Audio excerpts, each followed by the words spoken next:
হে everyone, একটু বিকেলে ঘুমিয়ে পড়েছিলাম। ঘুম থেকে উঠে দেখছি বাইরের অবস্থাটা ঠিক এরকম হয়ে গেছে। এত পরিমাণে বৃষ্টি হয়েছে, রাস্তাতে পুরো জল দাঁড়িয়ে গেছে। তার সঙ্গে আকাশটাও দেখছি পুরো একদম মেঘে ঢেকে গেছে।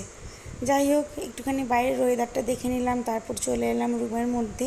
হালকা একটু খিদে খিদে পাচ্ছিল, ভাবলাম কি খাই। ফ্রিজ খুলে দেখলাম একটু মৌসুম্বি পড়ে আছে। ভাবলাম যে এতগুলো মৌসুম্বি কেমন করে খাবো, একটু মৌসুম্বির জুস বানিয়ে নিই, তাহলে খুব তাড়াতাড়ি করে মৌসুম্বিটা খাওয়া হয়ে যাবে। তো সেই জন্যই মৌসুম্বির একটু জুস বানিয়ে নিলাম, মেয়েকেও দিলাম আর নিজেও খেলাম। ভাবলাম যে জুসটা একটু বাইরে গিয়ে খাই, সেই জন্য বাইরে গেলাম। দেখলাম বাইরে আবার বৃষ্টি শুরু হয়ে গেছে।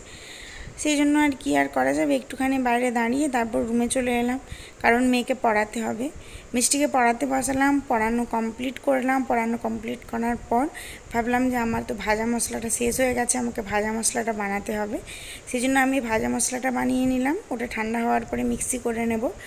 রাত্রের জন্য ডিনারের প্রিপারেশান করেছিলাম। এখানে আটা, ময়দা, লবণ সব মিশিয়ে একটা ময়দার ডো করে রেখেছিলাম। আজকে রাতে বানাবো ছাতুর পরোটা আর আলুর তরকারি, তারই প্রিপারেশান করছি। এর জন্য ময়ান দিয়ে মেখে রেখে দিয়েছিলাম ঢাকনা দিয়ে।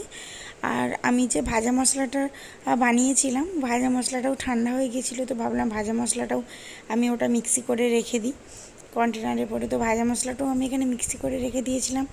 আলুটাও তাড়াতাড়ি করে কেটে সবজি বসিয়ে দিলাম, কারণ মেয়ে যেহেতু দুপুরে ঘুমোয়নি, তো ও ঘুমিয়ে যাবে তাড়াতাড়ি। তো চলো, দেখা হচ্ছে নেক্সট ব্লগে। ততক্ষণের জন্য সবাই খুব ভালো থেকো, টাটা।